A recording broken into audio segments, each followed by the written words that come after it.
Welcome to you, Aries. This is a tarot reading coming from the mountains of Java for the whole of the year of 2022. Now you can see in the background to this is the Kraton, the Sultan's Palace in Jogja or Yogyakarta, the most holy places or the most mystical place for us Kajawan believers. And I hope it brings luck to 2022 for all of you. And now, if you're returning, thank you very much. If you're a subscriber, a massive thank you. And if you're new to the channel, well, you know, a great welcome to you. But for all of you, I really hope that you enjoy this reading. As a part of my channel, The Magic of Java, I've decided to add a section, Tarot from Java. So welcome to your tarot readings from the mountains in Java. You may well be asking, why from Java? What's important about tarot from Java? And the truth is, there is nothing so important about tarot from Java. Simply that here in Java we have many different spirits who will come to help in your tarot reading. It'll probably put a different reflection on things. For example, the spirits here are less likely to be concerned about love and finances, despite people in Java being every bit as interested in these things as the rest of us. But maybe the spirits are trying to tell us something else. Now I'll be using probably 2 decks, but out of 3 decks. So the first deck is Tarot Nusantara, the second deck is the Steampunk deck, and the third deck is the Light Visions Tarot. Tarot Nusantara is actually a new one to me, which I love, whereas the Light Visions I've struggled with as a result of the rendering. Although I think I'll grow into it, I will keep using it and coming back to it. You can see on all of them I'm using quite a lot of salt, and that's to clear the energy and the spirits from them, something that I do fairly regularly with my tarot. And I also, you'll see a number of Jimat there that I use just to bring a good energy to the tarot and to my reading. Perhaps the most important mystical object we use in Java is the kris, the curly knife that you can see that I've placed across both decks. Kris are very important for bringing the spirits to work on any object here in Java. I call on the spirits of the mountain to assist me in shuffling the cards, in selecting the right cards, and interpret them for Aries for the year of 2022. Aries. I'm not sure at this stage I understand this spread. And other readers will tell you there are no good and bad cards. All cards have both good and bad. But, you know, if you'll accept my shorthand of good and bad cards, there are no real bad cards in this spread. However, I can't help but feel that the spread is not entirely positive. Now, that's not an understatement. I am saying it's a good spread, but I think there's some tricks in this. The overall energy is that of the Chariot. That's you in control, moving fast-paced, knowing where you're going and why. In the past, we had the Page of Pentacles. That's you going off on a journey, maybe looking for money. Now we have the current energy of the High Priestess. That's your intuition, your subconscious. In the future, we have the Temperance card, taking the middle ground, seeking balance. The energy impacting on the outcome is the Lover's card, which probably is about love. The energy that would prevent the outcome is the Knight of Swords, courageous, brave knight, prone to rushing into things. And the outcome is the Three of Wands, which is about you action planning opportunities. So going more than simply looking at opportunities, but developing plans of action. So it's not a bad card, but I mean, it's not a, yeah, it could be a wonderful card, I guess. I don't know. Let's look at each card individually for you before I say too much. So the card, the energy that runs through the entire reading is the Chariot. And I'm sorry, this is a very good card to have. This is you being in control. This is you understanding what you want and going after it, quite quickly. In control of your destiny, knowing that you're in control. Yes, I need to remember this because this is a lovely card, and therefore whatever my misgivings about the spread, even though there's nothing to have misgivings about, this is a great card. It is you in control. You look at it, one black horse, one white horse, a Hindu and a Buddhist tower. It's got that balance to it, and you've got control of the reins. So you've got the balance, you've got control of the reins, you're moving quite fast. Hey, what is there to dislike about this card? I don't think anything. I really don't. I suppose there's a degree of danger with a Chariot, isn't there? But it's me just looking for something, isn't it? And now in your past, the energy is the Page of Coins. I said it was about going looking for money, and you know, it could well be that. Financial opportunities, yes. It could even be skills development. But it also could be about you manifesting these things. Manifesting new beginnings, inspirations. It's Pentacles, so it's all about the material realm. Some money, wealth, possessions, physical health. And manifesting those sorts of blessings. And you're tapping into your power to manifest those blessings. Fulfillment of dreams. And if you look at the card, well, there is a lovely innocence to it, isn't there? But he's got that pentacle in his hands, so that is about mastery of the material world. Rather a nice scene there, isn't there? So it's a nice card. It's a nice card. And when we join this with the Chariot, that you know where you're going, you've got control of where you're going, it feels like a very good sign to me. It really does. And in your current energy, we have the High Priestess. Oh, yes, of course. The High Priestess is the female equivalent of the Magician, and the Magician is about manifesting. So, yes, you've been manifesting. You're getting your dreams. You're getting what you want. And now she really is a master. She's a master of her subconscious mind. She's a master of intuition. So this is why we've got this Chariot card, because you really are in control.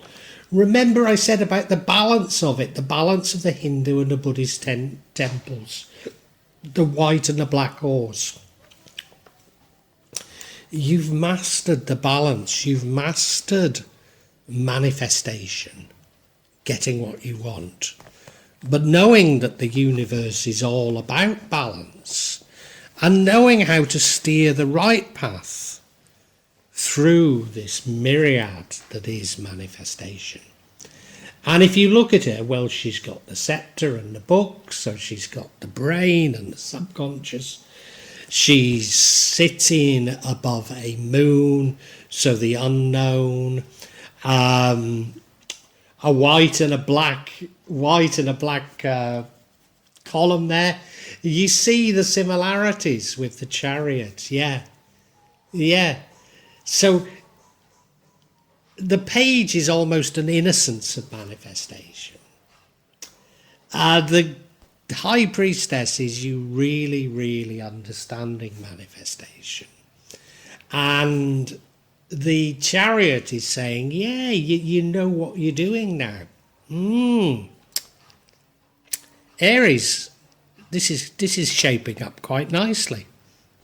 And in your future, we have the Temperance card. And I think I know how to interpret this coming here. And that is that you really have mastered manifestation. You can get whatever you want. But you know, the world requires balance. There's this idea in magic of if you want something, there's a forfeit. And indeed, in different religions, there's the idea of some sort of forfeit if you want something. And what it's really all about is the world having balance. Now, the world doesn't understand good and bad. It just needs to balance things out. So if you're blessed with something, chances are you might lose something. Now, it's not as crude as, although it often does work this way, but it's not as crude as if you gain a lot of money, you will lose your health. But it does often work that way. But this is just a warning that you need also to master that balance. You need to take a middle ground. And also what I might say to you is that the real way to achieve this balance is to only ask the world for sufficient. And you can see, yes, this is all about balance. I don't know if she's tipping out the wine because it is the Temperance card after all.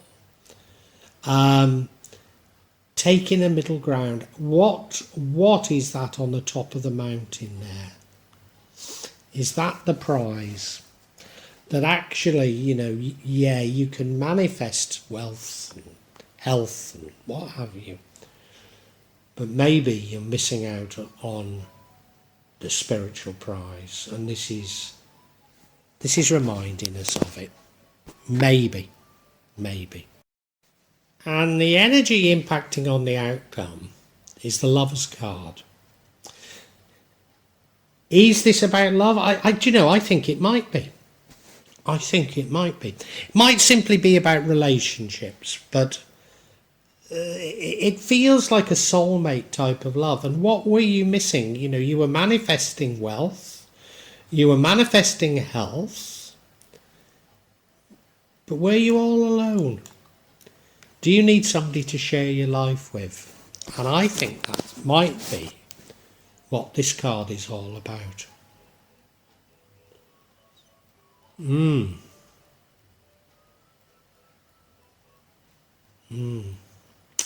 And you look at the card, the thing I always say about this card, you see in the middle, that's a Wayang known as a Gunnigan. And it's got three sides. It's got the good side, the bad side, and the unknown.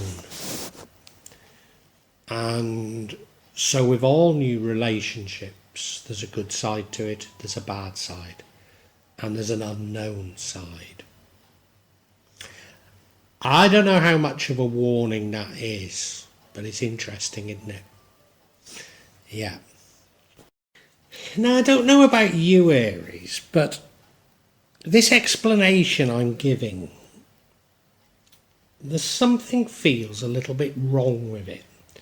So I've said that you're missing somebody in your life, this Lovers, and that you're very much in control and that you've been manifesting. But doesn't it all feel just a little bit contrived, a little bit too much control?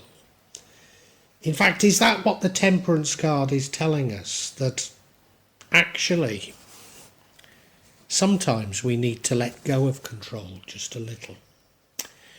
Because we now have the Knight of Swords, and the Knight of Swords prevents the outcome. Now, the Knight of Swords is brave, fearless, fast, but does rush into things. And I wonder if this is the world saying that don't try and control everything. Things are much more fun if sometimes you allow a little bit of randomness in your life.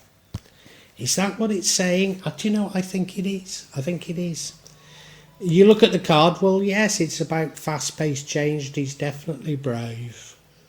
But it's an adventure, isn't it? And I think you're missing life's adventure. So you see, the outcome is the Three of Wands. It's about you planning. It's you controlling again, isn't it? You know, there's no harm in planning, there's no harm in control, but you're trying to control everything.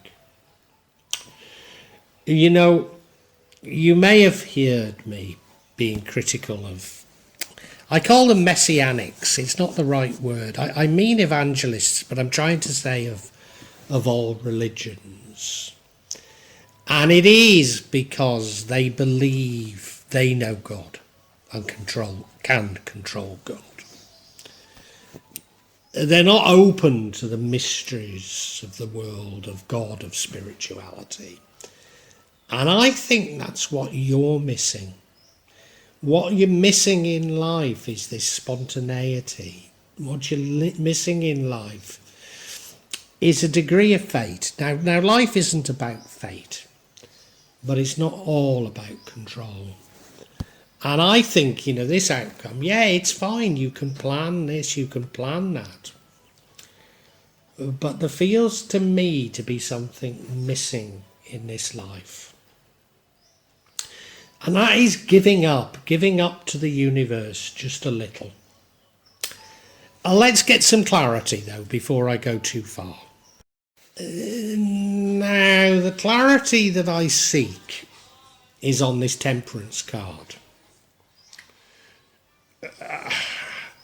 I don't know. I've just got the feeling that it's the right card to get the clarity on. And the first card of clarity we get is the Justice card. Now, this very much is about my idea of the universe seeking balance. The second card we have is the Seven of Pentacles, and that's about long-term investments, planning for the long term. And the final card is the Seven of Cups, which is about many opportunities, but not all of them may be what they seem. How terribly interesting. Let's look at each card individually for you, Aries. And now remember, the clarity we're seeking is on the Temperance card. And this first card of clarity is the Justice card. And now this is about justice. If you've done something wrong, it'll be justice against you. But you've nothing to fear if you repent. It'll be firm, but it'll be fair. Or maybe it's justice in your favour for wrongs that have happened to you. But remember, this is confirming the Temperance card. And remember, I got this feeling that you were getting a little too good at manifesting and trying to manifest a little bit too much. And I think this is just the warning that the universe will seek balance. So it's not as crude as, you know, you get money and you'll lose your health, although that often does happen. But it's just a warning that if you keep taking from the universe and never giving, then the universe will start taking back from you. And the next card of clarity we have is the Seven of Pentacles. This again is about finance, but it's about planning for the future. Of course, you plan all the way through this. You're such a planner. Planning for the long term, planning your long-term investments. And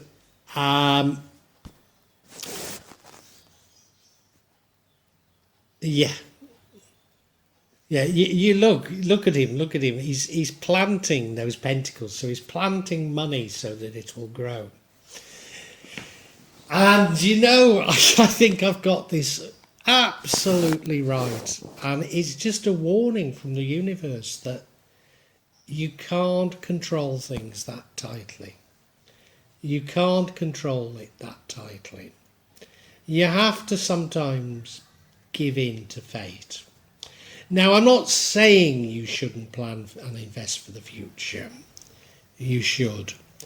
But not everything will always go according to plan. And that's why you need a bit of tolerance or temperance, which is what this card is about. And confirming that, we now have the Seven of Cups.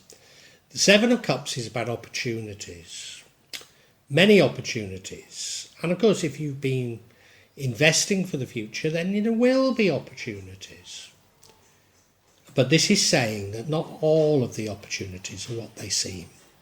So you look at the card, there's the Seven Cups in the stream. Is it a stream? I think so. But one of them's got a snake in it. So who wants a cup with a snake? In fact, it'll bite you back, won't it? So one of the investments is not so good. Maybe more than one, but certainly in this, it's one, isn't it? So this is just saying that however much planning, however much control you think you have, you can't. Something will always go wrong. Something will always go wrong. And that's the beauty of the universe. The things don't always go according to plan. And that's why you need temperance. So you need to take the middle ground.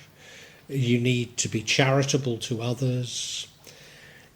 If you're doing well, remember to be nice to those you meet on your way up, because almost certainly you'll meet them on your way down. And it's just about that sort of balance that you need in your life.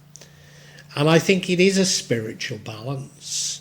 I think it is a balance about sharing your life with somebody, but not seeking too tight a control over everything. I think we can summarise now, Aries. Aries, this isn't a bad spread. I said that when I saw it. But there is a warning from the universe here. And the warning is that no matter how much you plan, no matter how much you try and control things, not everything will always go the way that you'd planned. And the reason for that is that the universe always seeks balance. Now, it's not in the crude way that many magicians and even some religions see it. Karma, if you like, it's the New Agers see this as what karma is. It doesn't work that crudely. And indeed, the universe doesn't really distinguish between good and bad in the ways that the New Agers see karma. But the universe does seek balance. It does seek balance. And if you try to take too much, then it will want something back from you. And this is where the whole idea of sacrifice comes from. Again, far too simplistic a view of the way it all works. So you've been manifesting. You've been manifesting wealth. You've been manifesting material things. And the truth is, you're getting bloody good at it, Aries. You really are. You're in control of your intuition and your subconscious. And it feels like you can manifest absolutely anything. And does love come into your life? I'm not sure if this is love coming into your life or, well, yes, I think you are trying to manifest love into your life as well. But again, you're controlling of it. It's almost as though, you know, you're manifesting love and you're receiving a sex doll because you have to be in control. And your control is that little bit too tight. And, you know, you end up at the end of the year planning. And this is what you do. You plan, you manifest, you're in this cycle of I need this, I need that, I manifest this. And don't get me wrong, you're fine in doing it. You're fine in doing it. But the universe is saying, hey, be a little bit more open to fate. Don't overthink everything.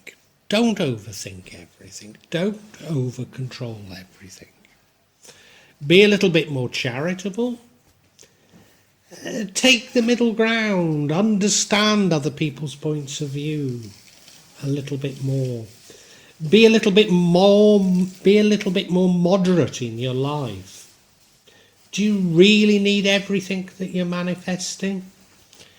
And at times, maybe don't plan so much, because, you know, there can be so much enjoyment in the spontaneity.